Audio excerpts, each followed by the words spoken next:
Don't you hate it when your kids are sick? Because as parents, we try to do everything for them. We work hard and sacrifice to give them a better life than what we experienced. But even with all of the money in the world, none of that does us any good if there's no medicine to buy, right? How insane is it that our country is running short of children's medication? 2022 had a lot of trends. We've seen plenty of them online, but one trend that 2023 will bring in, one that I'm not looking forward to, is massive layoffs. And as we face new challenges, some households are going to have a lot in common as debt seen to rise at record-breaking numbers. Time is running out. Just like any debt, all of these credit cards, Visa, MasterCard, American Express, they gotta be paid off. Now, before I continue, please take a second, drop a thumbs up for the video. I really appreciate that. And also subscribe for your daily dose of the truth. And if you own a home, make sure your home is protected. Get your free home warranty quote. The link is in the description down below, you guys. Question for you. Do you have a job? Well, good. Take care of it. Do you have a second job? Great, take care of that one too. Having more than one job is not an excuse for any of us to slack off. If we want to hustle and keep our cash flow strong, we have to be able to fight through anything so long as, we ensure our financial stability. You already know why I'm telling you to work hard, because we never know when we might be next in line for the company's plan to save money, if you know what I mean. Yeah. I'm talking layoffs. The Federal Reserve wants it to happen, and they need it to happen. In fact, Fed Chair Jerome Powell has threatened that it will happen. And if you asked Goldman Sachs CEO David Solomon, they're already preparing to let people go as soon as we step into 2023. Yeah, according to the reports and Bloomberg noting this, the headcount reduction going to take place in the first half of January, and variety of factors impacting the business landscape, Solomon adding, including tightening monetary conditions that are slowing down economic activity. And then additionally, looking at where those positions could potentially be cut at. They've spent a lot to get into consumer banking.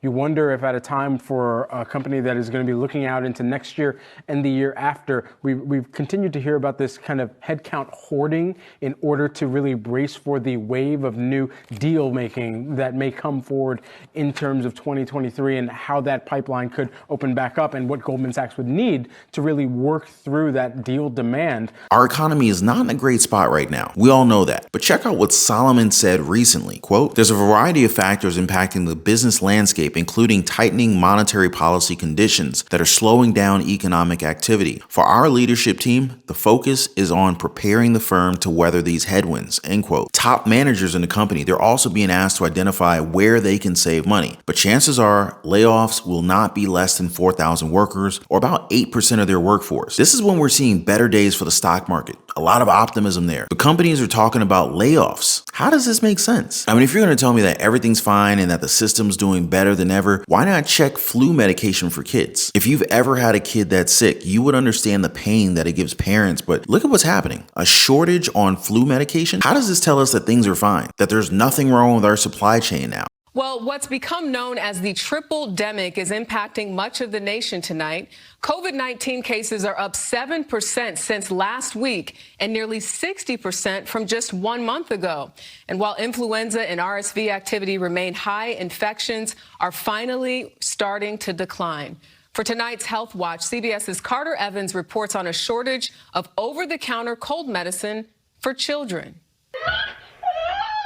The sniffles are going around in the Shanehair family, but 19-month-old Elizabeth got it the worst. It started out as a cold and progressed within a couple days to extreme high fevers. Her parents think it's the flu, just one of the viruses keeping doctors busy. Right now in this holiday season, we have 3 problems. We have RSV, influenza, and COVID-19. We never had such an amount of people getting sick at the same time. All of it's causing another problem at drugstores, a run on children's pain relievers like acetaminophen and ibuprofen.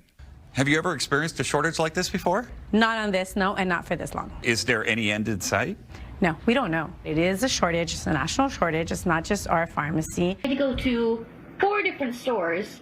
In Wisconsin, Megan Shanehair searched everywhere for medicine for her daughter. I had myself looking in, my husband was checking in, we had our pastor looking in, both my parents, my siblings, and nobody could could find anything. The problem is that the ingredients that make up these medications are taken from different countries. We generally don't make these ingredients here on US soil. So no, the system's not doing well, and disappointed would be underselling how many Americans are feeling right now. I think a lot of us are feeling let down by the people that we put in place to protect us and to provide for us. Others don't see how I see things. You wanna know why? They're seeing the current economic meltdown and they see it as an opportunity to spend even more taxpayer money. Now again, how does this make sense? Look at this. Some families are willingly going into debt just to visit Disney World. These people are going to be in trouble soon enough. I know that there's a lot of you that work hard. I mean, almost 7 days a week with around 70 to 80 hours of pushing yourself because this is what's going to let you afford the cost of living nowadays. But there's also those who would rather just kind of lay back, swipe their credit cards just to enjoy themselves for a few hours, maybe even a few days. But life is not going to be kind for these people. They're going to get a wake-up call unlike any other. And yes, you may be having fun now, but remember that ride ends at some point. The average credit card balance back in November 2022